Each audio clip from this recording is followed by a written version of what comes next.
Parte del archipiélago está en alerta por viento, concretamente las islas de La Palma y Tenerife, mientras estamos pendientes de las consecuencias que la borrasca Óscar deje en las islas, por lo menos en las occidentales. Y ya vemos que algo se está notando, por lo menos en esta imagen en directo que vemos desde La Palma, vemos que está lloviendo ahora mismo, una lluvia firme, no excesiva, pero que esas que está empapando el terreno. Podría hacerlo con más fuerza todavía. La lluvia hoy y mañana va a ser más probable en las zonas sur y oeste de las islas. Esto concretamente es en el municipio del Paso, justo al lado del Museo Benaorita.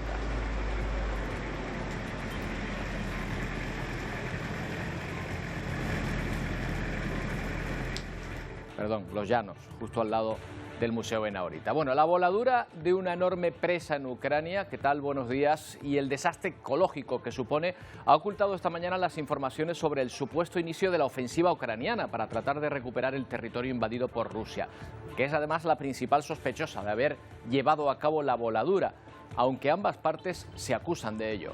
Rusia es la que más tiene que ganar con esta acción, inundando la zona por la que Ucrania debía avanzar y haciéndola impracticable para sus tropas, además de acabar con una importantísima infraestructura energética. Pero atención, porque la voladura podría comprometer la refrigeración de la central nuclear de Zaporilla. La amenaza del desastre no parece importar en una guerra en la que todo vale.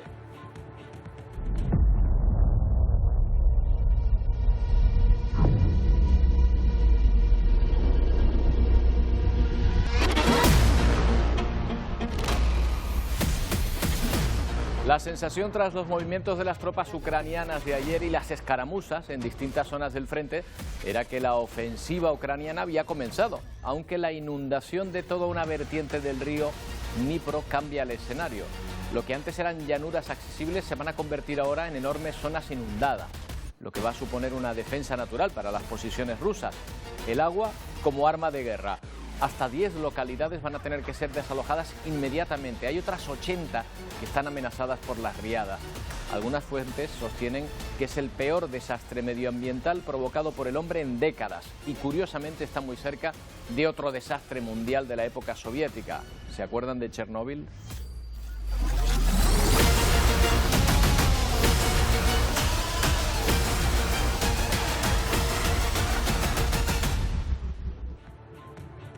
Bueno, y aquí en Canarias seguimos con atención la que va a ser la última sesión del juicio por la muerte de Romina Celeste a manos de su marido, que como saben ya ha confesado el crimen, aunque según los peritos forenses el acusado no ha dicho la verdad sobre cómo se deshizo del cuerpo de Romina y dónde están sus restos, lo que anularía la atenuante de confesión que espera obtener.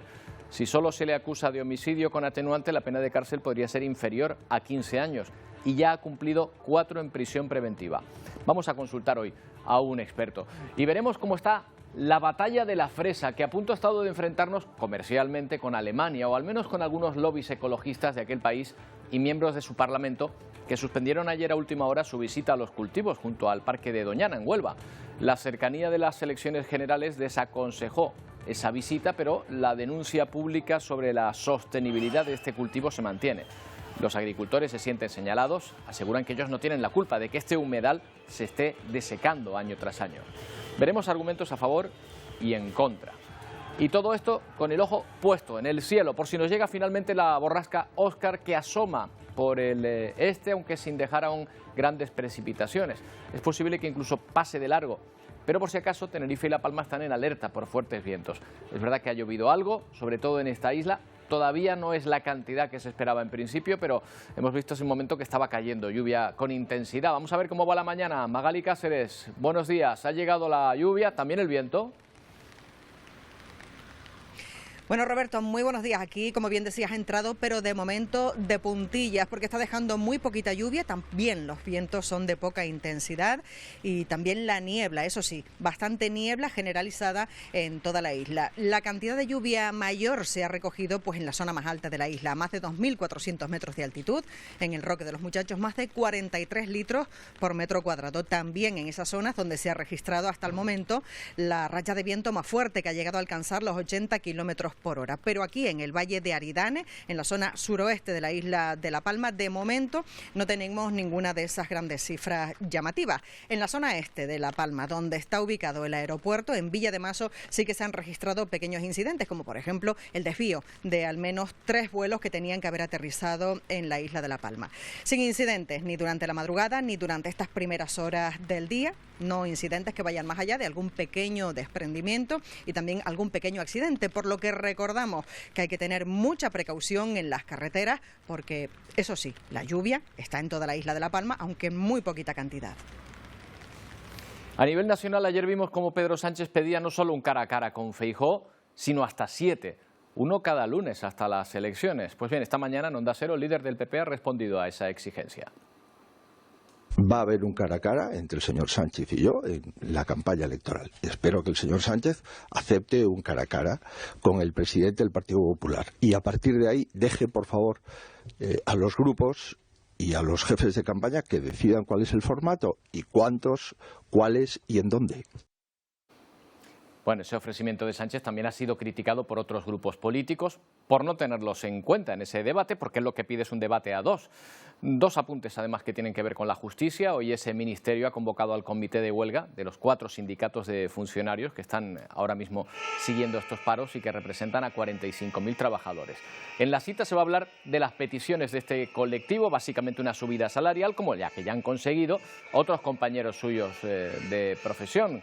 Por ejemplo, los secretarios judiciales. La reunión coincide con el anuncio de los sindicatos de denunciar al Ministerio por supuestamente vulnerar su derecho a la libertad sindical.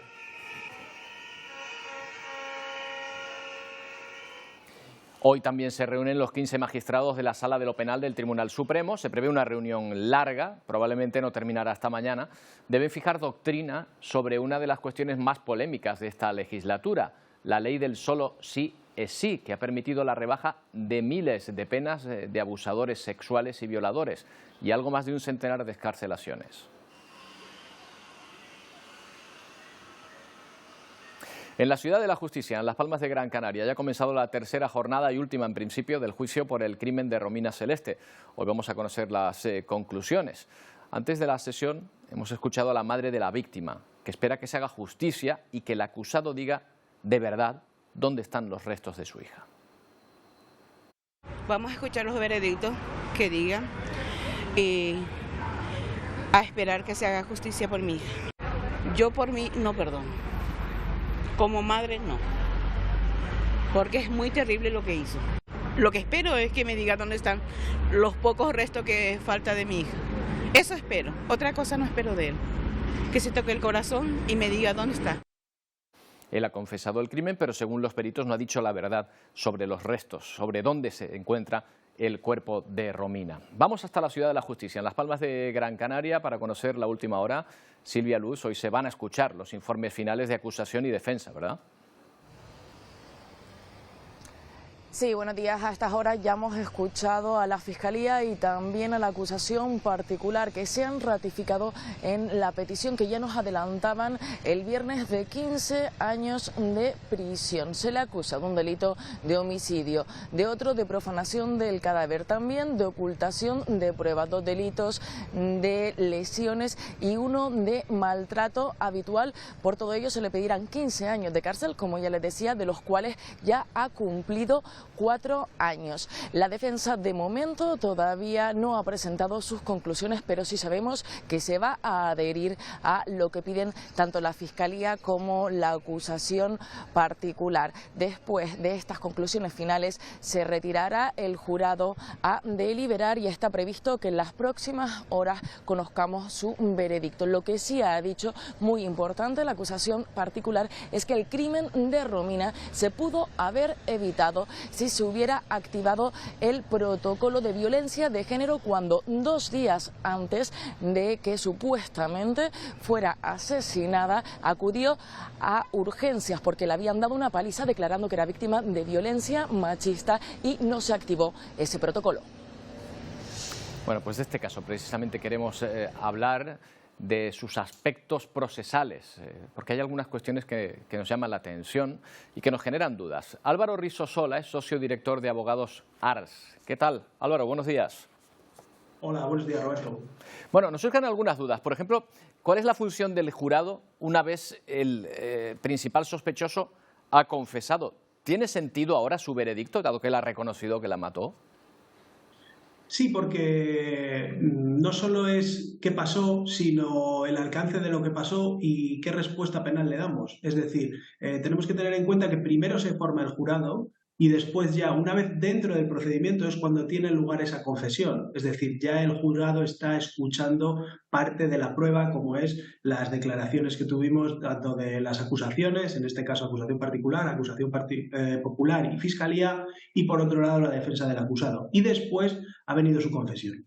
Su confesión ha sido valorada por dos acusaciones como un homicidio, pero la acusación popular ha mantenido el asesinato y además quedaban algunas pruebas por practicar. El jurado deberá valorar todas esas pruebas que posteriormente se han valorado y también la confesión, para ver si efectivamente esa confesión es del todo cierta y se ajusta a la prueba practicada en el procedimiento, o si el jurado entiende que, por ejemplo, pues no debe aceptarse el atenuante de confesión porque ha ocultado cosas importantes. Eso decían los peritos ayer, que por ejemplo respecto al cuerpo y lo que hizo con el cadáver de Romina, pues no estaba diciendo la verdad, con lo cual se anularía ese atenuante, ¿no?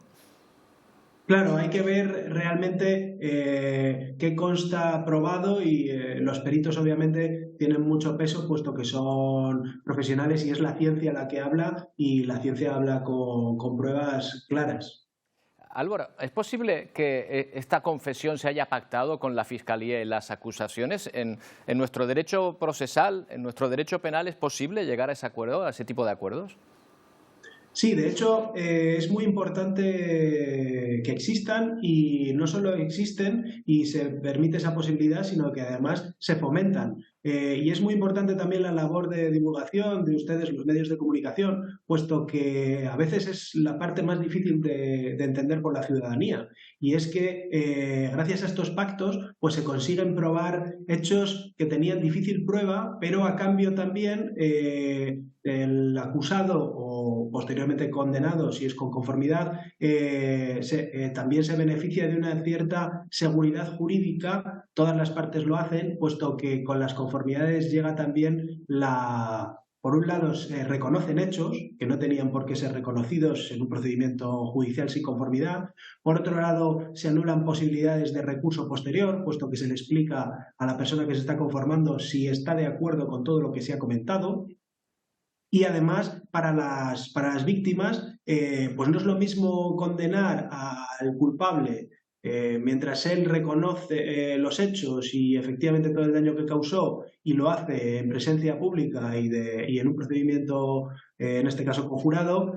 No es lo mismo eso a que niegue hasta el último minuto todos los hechos e incluso una vez condenado y con sentencia firme siga manteniendo su inocencia y ese halo de duda que puede sostener. Entonces, al final es una solución difícil de explicar, pero que muchas veces también consigue que determinadas indemnizaciones pues sean abonadas y que después de la sentencia, sobre todo, no haya un largo calvario judicial de nuevas comparecencias o recursos hasta llegar al Supremo y que en este caso, además, con el acusado en la calle, pues pueda estar años y años de sede judicial en sede judicial. Entiendo. Lo que pasa es que, claro, desde la opinión pública, ver un asesinato tan brutal de esta manera, haberlo intentado ocultar también, más los maltratos, y 15 años puede parecer poco. ¿Cuánto cumpliría efectivamente de pena, teniendo en cuenta que ya ha cumplido 4 de prisión preventiva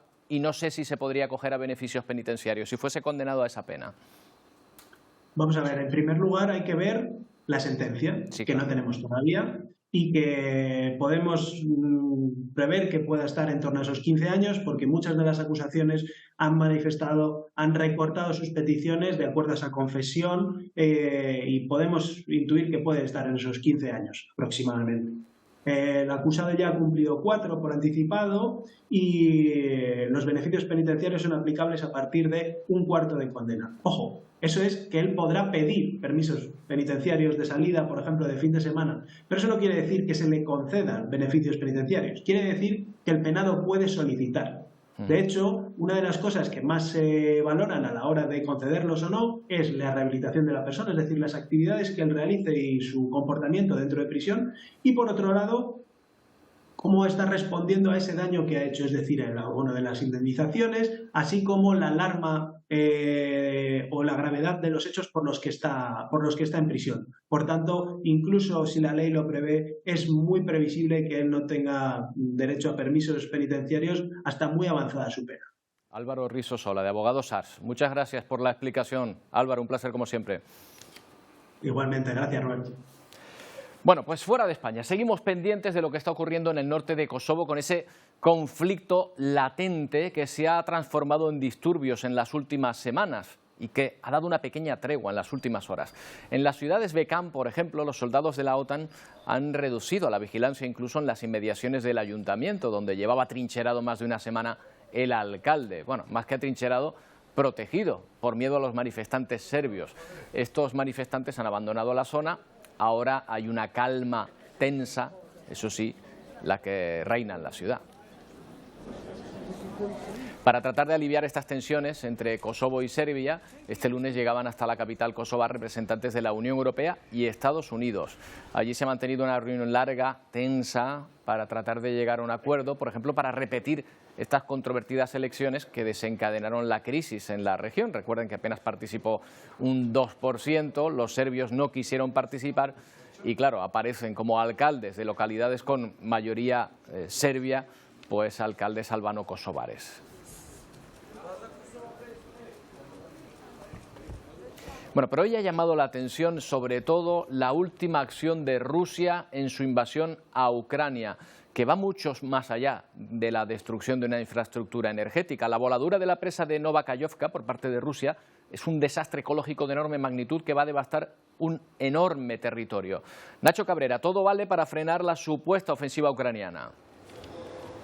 Sí, sobre las 2 de la mañana, hora ucraniana, sobre las 11 de la noche aquí en Canarias se producía la voladura de esa presa. Desde entonces no para de salir agua de ese embalse a borbotones de manera continua. Hay que tener en cuenta un dato importante, lo van a ver en la imagen. Ese agua sale poco a poco porque la voladura de la presa fue parcial y no fue completa. Eso ha permitido que no se generara esa gran ola, ese gran tsunami que hubiera arrasado todo lo que hubiera encontrado a su paso a ambos lados del río Dnieper. Aún así, el nivel del agua sigue subiendo, ya supera los 4 metros de altura. Las autoridades, la policía pide a la población que desconecte los electrodomésticos, que coja su documentación esencial y que esté atenta a los anuncios oficiales. Por el momento no se han producido daños personales, sí se han producido daños en los cultivos aledaños al río Dnieper y también víctimas en animales. Había un zoológico en el parque de atracciones de Kajovka. Ese parque de atracciones estaba muy cercano a la presa, ha quedado completamente inundado y los animalitos no han podido sobrevivir. El desplazamiento de la población que puede ser arrasada por las aguas de la presa es una consecuencia gravísima, pero no es la única, Nacho, ni la más peligrosa potencialmente.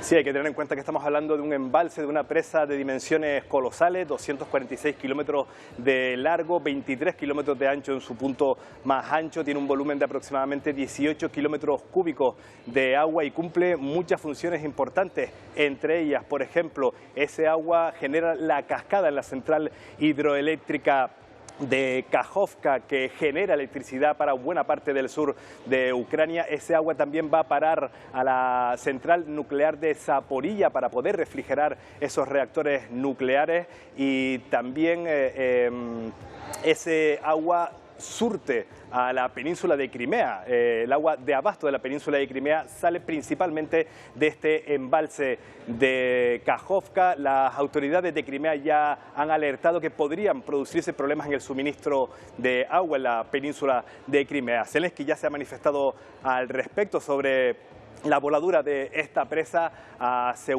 califica directamente a los autores de este incidente de terroristas rusos, dice que no podrán detener a Ucrania ni con agua, ni con misiles, ni con otra cosa y advierte que solo la victoria de Ucrania va a traer seguridad al país y afirma una vez más que esa victoria va a llegar. Una victoria en todo caso que pasaría, Nacho, porque Ucrania tenga éxito en su contraofensiva. En las últimas horas ha habido importantes movimientos en varios frentes, aunque se mantiene en secreto dónde se va a lanzar la gran ofensiva. Cuéntanos dónde se han producido esos movimientos. Bueno, Kiev mantiene el silencio total y absoluto sobre lo que está pasando ahora mismo en su territorio. Tan solo tenemos informaciones de lo que pueda estar pasando de la otra parte, de la parte rusa. El Ministerio de Defensa ruso asegura que en las últimas horas las tropas ucranianas han lanzado 2 grandes ofensivas a gran escala en 2 puntos del país, en la parte oriental, en el este, en la región de Donetsk, y en el sur del país, concretamente en la región de Zaporilla. Dice que ambas ofensivas ucranianas ha logrado abortar las tropas rusas. Donde sí reconoce Ucrania que ha podido avanzar es en la ciudad de Bakhmut. Rusia, al margen de lo que está ocurriendo en el frente de guerra, sigue a lo suyo, que es atemorizar a la población con sus continuos bombardeos nocturnos.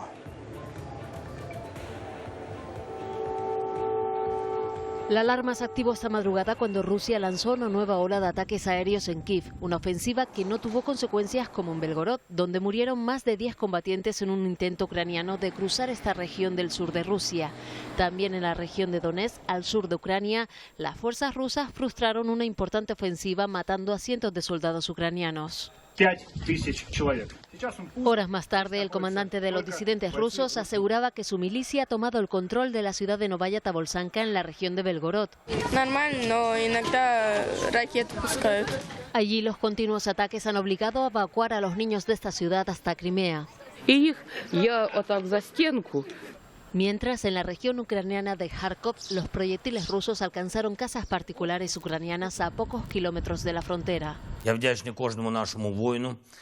Pero en su último discurso, Zelensky felicita a sus tropas por los avances en Bakhmut. Gracias al apoyo de sus aliados occidentales, el presidente ruso se ve cerca de recuperar los territorios ocupados por Rusia, una victoria que necesita para convertirse en miembro de la OTAN.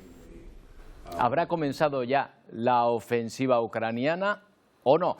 Vamos a preguntar por algunos detalles estratégicos a Rafael Dávila Álvarez, general de división retirado. ¿Qué tal, general? Buenos días. Muy buenos días, Roberto. Encantado, pero siempre que hablo contigo es para cosas malas, para la guerra, ¿no? En fin, a ver si hay oportunidad de hablar de algo mejor. Bueno, otro día nos tomamos una caña y hablamos de cosas de la vida, ¿verdad? Que apetece mucho más. Pero quiero su condición de experto hoy.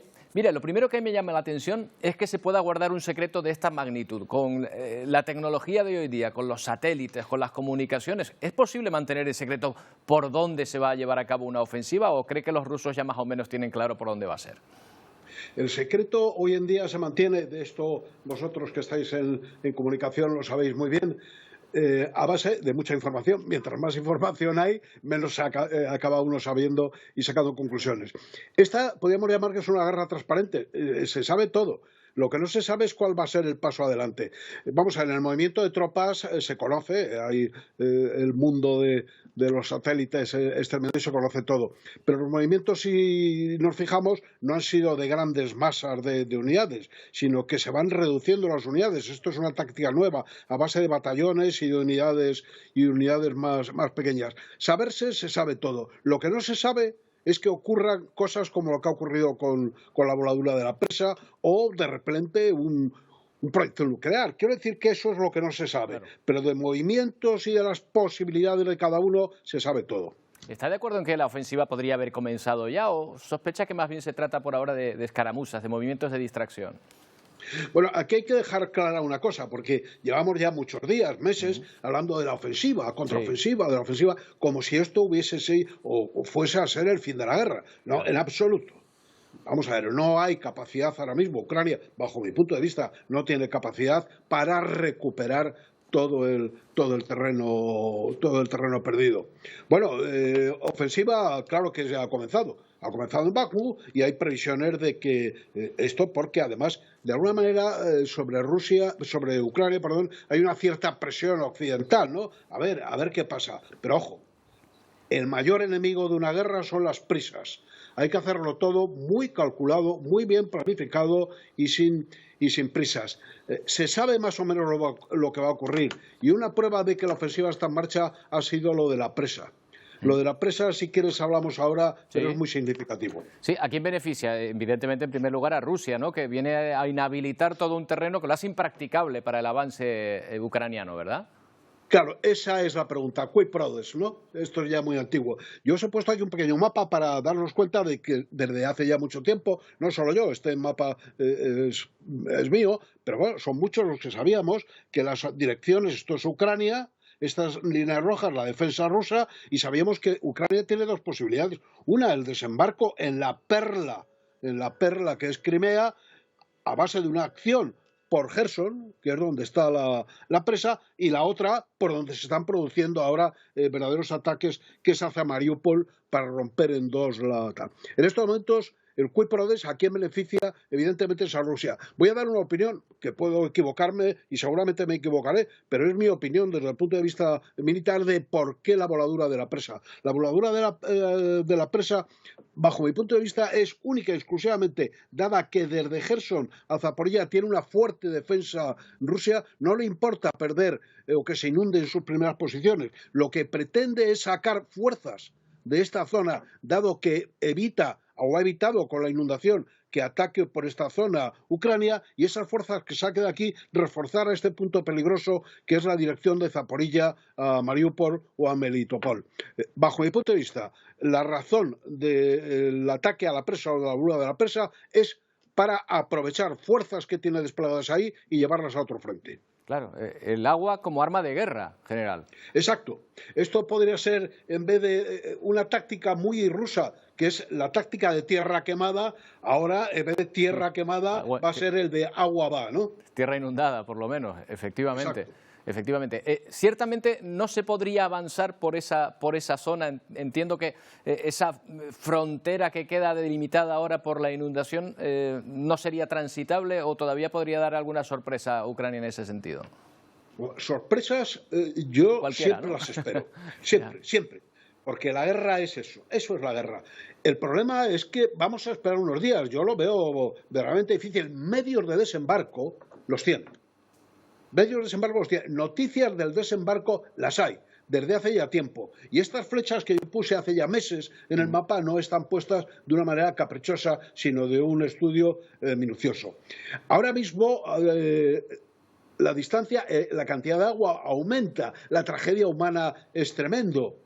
Todo esto está previsto. Ucrania tiene que tener previsto esto. Yo creo que ahora mismo Ucrania no tiene capacidad, y para Ucrania ha sido un verdadero, bajo mi punto de vista, un verdadero palo este hecho que acaba de ocurrir. Un verdadero palo desde el punto de vista militar, olvidémonos, porque claro, yo tengo que juzgar lo que veo y lo que hay, no lo que me gustaría que hubiese. Claro. Y en ese sentido, pues es una buena jugada, desde luego, aunque, claro, al coste que tiene. Pues, general, muchas gracias por esta lección de estrategia militar. Yo le prometo que cuando haya buenas noticias, de verdad que hablamos de otras cosas buenas también. Será un verdadero placer. Muchas gracias, Roberto. General. Muchas gracias a vosotros. Un saludo. Gracias. Bueno, muy pendientes andamos también de otro país casi vecino, de Senegal, donde la ONG Human Rights exige una investigación independiente sobre la violenta represión de las protestas que estallaron en el país tras la condena al opositor Ousmane Sonko a 2 años de cárcel por corrupción de menores. Es lo mismo, la misma estrategia que se había llevado a cabo, lo hablábamos ayer, con otros opositores, líderes de la oposición anteriormente. Antes de que se produzcan elecciones se les encarcela y simplemente se ganan después las elecciones. Bueno, en estas protestas han muerto ya 16 personas. Las fuerzas de seguridad niegan haber disparado contra los manifestantes, pero algunos vídeos demuestran lo contrario.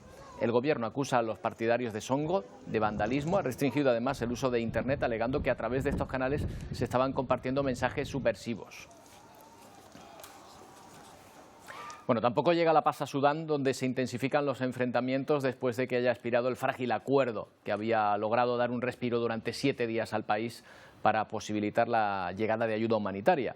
Más de 1,5 millones de personas han tenido que abandonar sus hogares desde que estalló a mediados de abril esta última escalada de combates. Bueno, nos vamos hasta México, donde 400 migrantes se han quedado en la calle después de que el campamento en el que esperaban una oportunidad para entrar a Estados Unidos haya sido desmantelado. Según la policía, los migrantes no pusieron resistencia para abandonar la zona.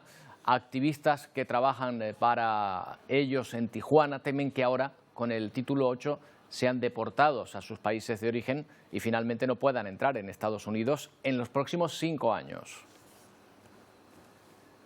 Entre ellos mismos se organizaron, entre ellos mismos armaron unas listas. No pueden estar aquí, ya esta situación está saliendo fuera de control. No lo sentimos seguros, lo tratan mal. Bueno, un problema de la migración que conocemos también aquí. Esto es Fuerteventura. Anoche Salvamento Marítimo rescataba 57 personas a los que trasladaba a Puerto del Rosario. Entre ellos había 6 mujeres y un menor. Todos llegaron en buen estado de salud, salvo 2 personas que fueron trasladadas al hospital.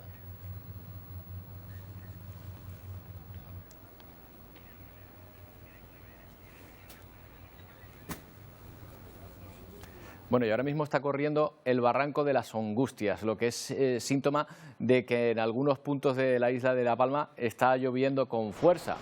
Miren, lo pueden calibrar de esta manera. Miren que no veíamos que hubiese una gran cantidad de lluvia, que fuese la que estaba cayendo, pero está claro que es de esa lluvia que quizá no moja pero empapa, ¿no? Que va cayendo con fuerza, ya lo ven, de esta manera, y nos deja esta imagen en la isla de La Palma cuando corre el barranco, señal de que ha llovido bastante y todavía se espera que pueda llover más. Todo va a depender de cómo nos afecte la borrasca Óscar, si nos da de lleno con las lluvias y los vientos que se esperan o pasa más o menos de largo. Por lo pronto en las islas más occidentales ya se está notando.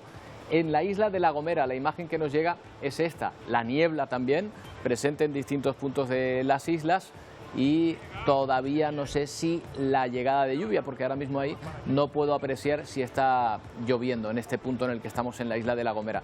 Pero enseguida lo averiguamos y se lo vamos a contar, ver cómo está evolucionando esta borrasca y si entra finalmente en todo el archipiélago. No tardamos.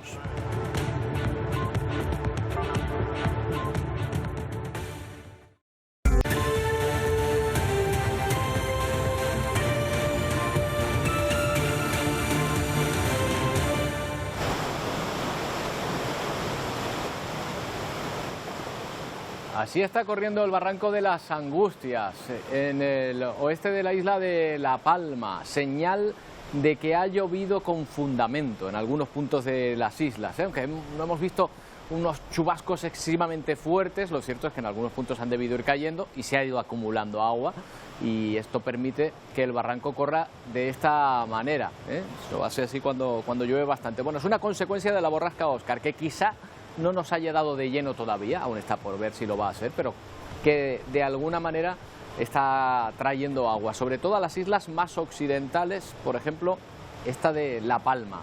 Ahí ven la consecuencia.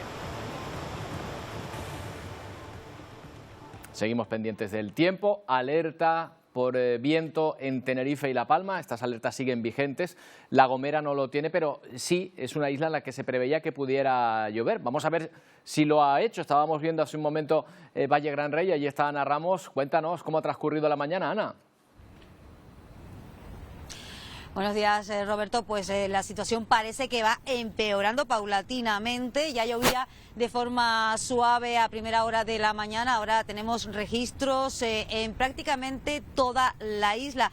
Aquí en Valle Gran Rey, como puedes ver, el viento empieza a soplar con intensidad. De hecho, la flota pesquera está amarrada a puerto. Hoy no han podido salir a faenar y tampoco están operando las empresas de avistamiento de cetáceos. Las conexiones marítimas con Tenerife sí que operan con normalidad, no así las aéreas, que han tenido que ser canceladas. Como decía, registros ya de lluvia prácticamente en toda la isla, la situación empeorando, y lo que más preocupa ahora mismo es el viento. Hay unas 50 personas de las cuadrillas de carretera activadas, están en ruta por toda la isla. Nos cuentan que están resolviendo incidentes leves, sobre todo de caída de piedras y ramas a las vías, y que continuarán activos durante toda la jornada, porque la situación podría sobre todo ser más difícil a lo largo de la tarde. Aquí agradecemos ahora que no llueva, porque hace unos minutos antes de entrar en directo lo hacía con intensidad y, como puedes comprobar, llevar paraguas en estas condiciones es completamente inútil. Alegres por la lluvia, esperando que no hayan problemas, que no se produzcan incidentes graves y un poco extrañados por este paisaje en pleno mes de junio. Bueno, extrañados, oye, pero contentos, porque un poco de agua, desde luego, mientras sea de una forma ordenada, no está nada mal, siempre viene bien. Vamos a volver a la península, donde una agrupación de ganaderos de Castilla y León ha intentado entrar por la fuerza en la sede de la delegación de la Junta en Salamanca.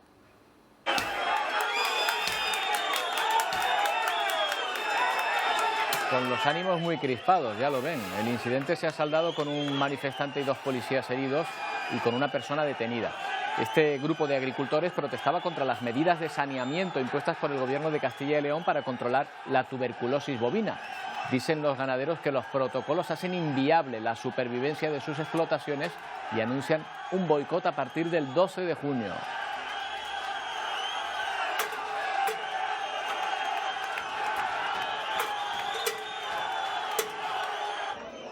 Bueno, sumen este descontento de los ganaderos a la de los agricultores, sobre todo en la provincia de Huelva. La fresa de nuestro país no tiene ahora mismo la mejor fama posible fuera de los mercados. Por ejemplo, en los supermercados alemanes se mantiene el boicot, no aparecen fresas españolas a la venta, pero ¿quién promueve? ¿Quién está detrás de este conflicto? Vamos a verlo. Todo surge alrededor de Doñana. Doñana es un espacio natural absolutamente maravilloso, fruto de la simbiosis entre el ser humano y la naturaleza. Hace unas semanas una plataforma alemana lanzó una campaña para que las grandes cadenas de distribución no compraran la fresa de Huelva para no contribuir en la desecación del parque de Doñana. Doñana es un parque nacional. No se cultiva ni en un solo centímetro cuadrado de su superficie ningún tipo de cultivo. Y en medio de esta polémica, una delegación alemana se encuentra en nuestro país. Tenían pensado una visita al parque, aunque la han cancelado por el momento. No podemos compartir en ningún caso esa campaña que se ha cerrado en estos momentos, en este caso en Huelva. Es gravísima la crisis reputacional que se ha abierto con una propuesta llevada al Parlamento andaluz sin ningún tipo de consenso, sin prestar atención a la ciencia, la protección de Doñana, en un espacio que es considerado una catedral del medio ambiente. Doñana se ha convertido en una pelota de tira y ponga según qué tejado y según qué interés y según en qué momento electoral, para alguno hacer de su capa un sayo y ser salvapatrias de los espacios naturales, cuando realmente lo que se hace es un daño enorme a la sociedad. El 30% de la fresa importada en Alemania proviene de Huelva, aunque por el momento en los supermercados alemanes ni rastro de la fresa española. Bueno, vamos a hablar hoy con un representante de los ecologistas. Lo haremos mañana sobre este asunto, esta especie de batalla de la fresa en nuestro país. Y ya ha sido presentado un dispositivo, quién sabe si será el último gadget más deseado por parte de los consumidores, pero según la compañía Apple es su producto más ambicioso. El llamado a desbancar el iPhone como la estrella de la marca se llama Vision Pro y son las gafas de realidad aumentada más avanzadas del mercado, también las más caras. Cada una va a costar más de 3.000 euros. Apple ha recuperado la puesta en escena de sus grandes citas. Y sin duda saben cómo hacerlo. Ya solo con la expectativa de la presentación de este producto, las acciones de Apple alcanzaron máximos en la bolsa, pero faltaba verlo.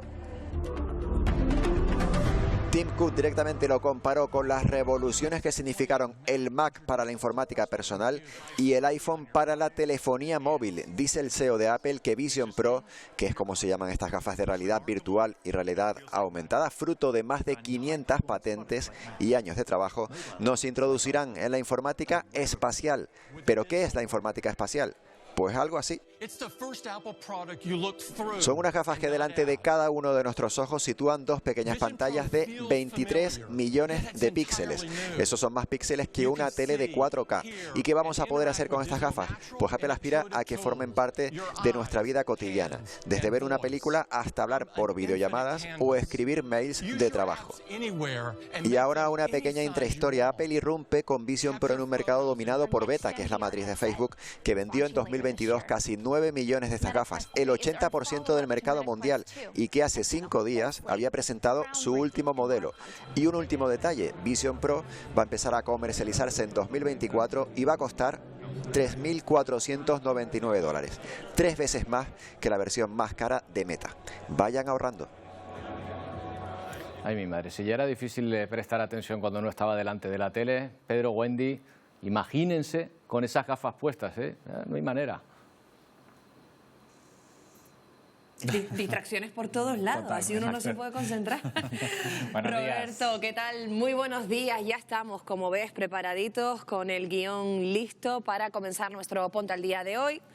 Y sí, Óscar, ya ha llegado esta borrasca de impacto en las Islas Canarias, ya se notan esas fuertes precipitaciones y viento, especialmente en la isla de La Palma, donde ya casi rozan esos 40 litros por metro cuadrado, y además está afectando a las operaciones aéreas, al tráfico aéreo. De hecho, un equipo de este programa ha intentado trasladarse hasta la Isla Bonita y le está siendo bastante complicado. Vamos a darles todos los detalles de esta borrasca que ya está rozando sobre todo la isla de La Palma, del Hierro, a lo largo de esta jornada de hoy, y también, por otro lado, contarles que un equipo de este programa ha llevado a cabo una exhaustiva investigación porque, como saben, la Ley de Vivienda prohíbe que se le cobren a los inquilinos los honorarios en esa inmobiliaria, pero lo cierto es que hay algunas inmobiliarias que sí están cobrando de forma encubierta estos honorarios. Esto lo ha descubierto nuestro equipo de investigación. Hoy vamos a abordar este asunto, pero más cositas en Ponte al Día. También estaremos muy pendientes de la tercera y previsiblemente última jornada del juicio por el asesinato de Romina Celeste. Hoy es el turno para las conclusiones y posteriormente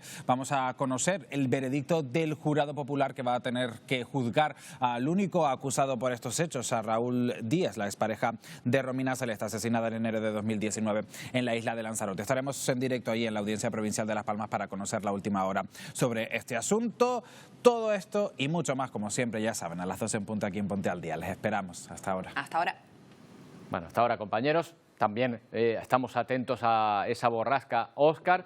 Vamos a ver cómo está afectándonos. ¿Qué tal, Emilia? ¿Qué tal? Buenos días. La borrasca Óscar ha llegado. Es verdad que no ha llegado tan intensa como esperábamos, pero sí que ha llegado, por ejemplo, a la isla de La Palma, donde... Ahí corre el agua, ¿eh? Oigan, desde hace mucho tiempo no se veía una imagen como esta del Barranco de las Angustias por Tazacorte corriendo. Y es que han caído 64 litros por metro cuadrado en apenas unas horas. Esto es un poco más arriba. Esto es desde Los Llanos, me dicen. Esta mañana. Esto es desde Los Llanos, efectivamente, pero en la salida también ha ido arrastrando porque la caída de ese agua ha sido sobre todo en el Roque de los Muchachos, donde también las rachas han sido muy intensas, de más de 95 kilómetros por hora, por ejemplo, en Izaña, o 91 kilómetros por hora en el Roque de los Muchachos, precisamente. La verdad a mí me encanta ver esto, Emilia, ¿eh? A mí que si parece no que hace estamos daño, en otro también. sitio, parece que estamos en otro paisaje, A mí ¿verdad? si no hace daño, también. Exacto, exacto. Y es que, mira, ahí vemos, bueno, demasiado cerca, diría yo, que estamos de esa carretera. Más vale alejarse un poquito del caudal, porque en cualquier momento puede producirse una pequeña crecida.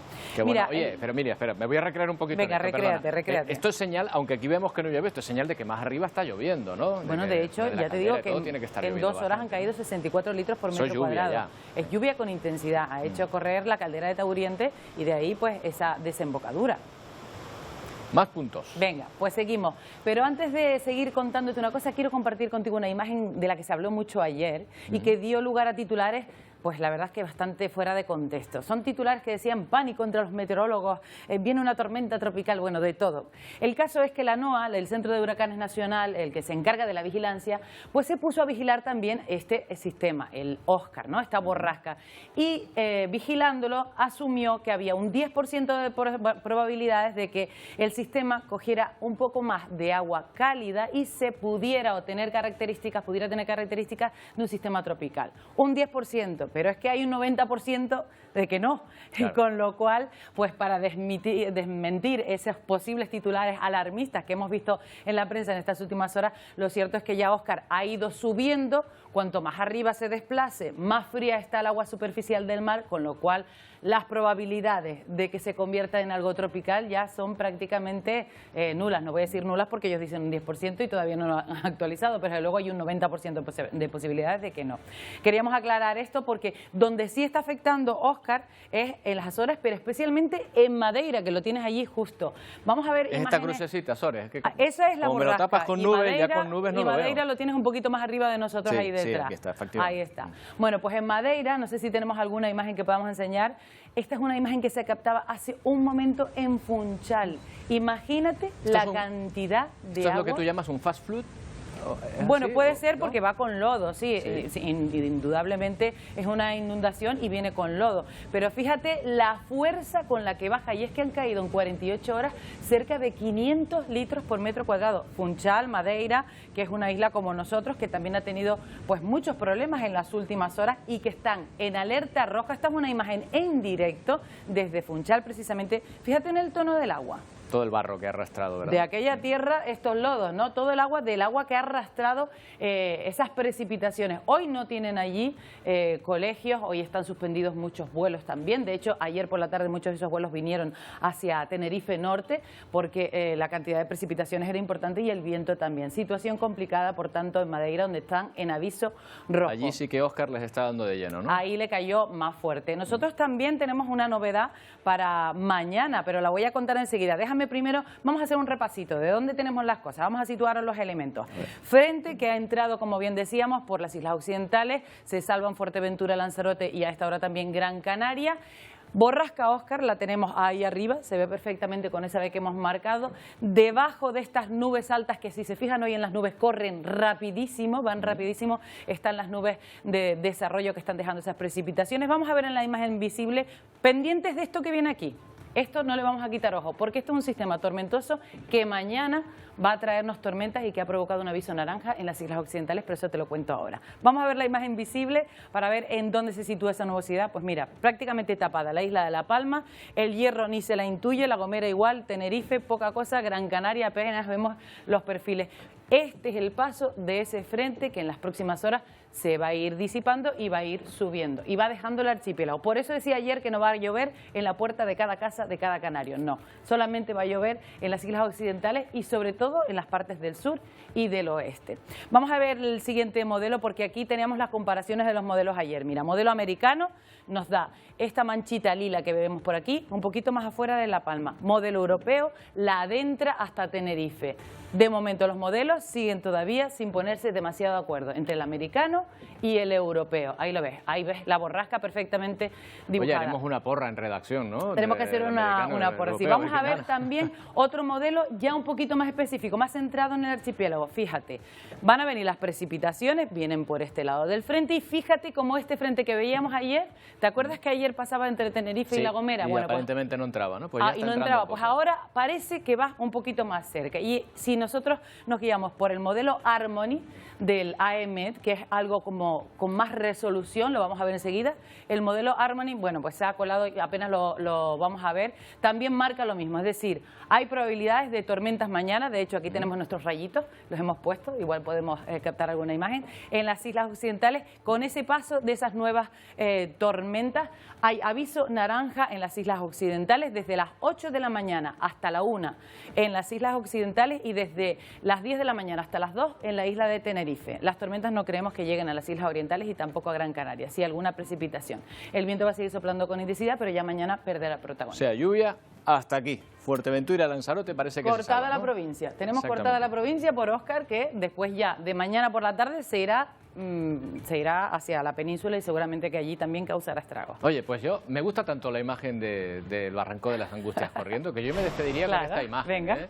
Está Emilia, preciosa, oye, la verdad. cuidado la gente que lo vaya a ver porque esto es un espectáculo sin duda para la naturaleza, para todos aquellos que quieran verlo, pero bueno, los que puedan que disfruten de este magnífico espectáculo. Siempre es bonito ver el agua correr y precisamente con esta imagen desde la isla de La Palma, del barranco de las Angustias, estamos a la altura de los llanos, un poquito más hasta Tazacorte y esto debe ser, bueno, todo un primor ver cómo sale, La cómo verdad que circula el agua por este punto. Bueno, pues así con esta imagen nos despedimos, Emilia, veremos si Óscar sigue dejando más agua, ¿eh? Vamos a ver, y en junio. Hasta mañana, gracias por atendernos.